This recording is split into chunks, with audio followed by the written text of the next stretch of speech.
Raspberry whipped cream is actually a really fun one because it's a flavored whipped cream and it has nice color to it, but it doesn't have any artificial flavors or colors.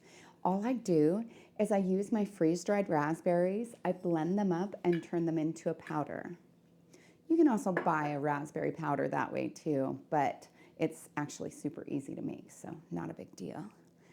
Now to make the whipped cream, all you do is you do 2 cups of heavy whipping cream and put those into your KitchenAid or your mixer.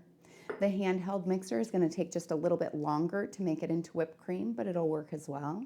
And then I'll place it on high and allow it to whip up. If you want to speed up the process, keep both your bowl and your whisk in the freezer for 30 minutes before making this. About the time that you get it up to some stiff peaks, then you'll stop it, and that's when you'll add 1 cup plus 2 tablespoons of powdered sugar. Then 1/4 of a teaspoon of vanilla. This adds just a touch of the vanilla taste to it. And 5 tablespoons of raspberry powder. Then I'll mix those all together. A spatula can be useful at this point because a lot of times it'll get stuck on the edges. And so you can just use that to press that into the center, which allows the KitchenAid to mix it better.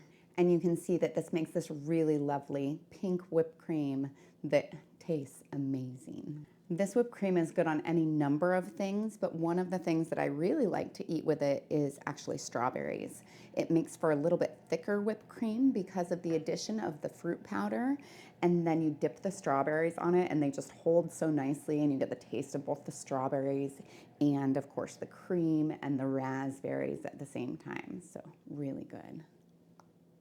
So it's so good. It's sweet, it's raspberry, it's creamy. What's not to like?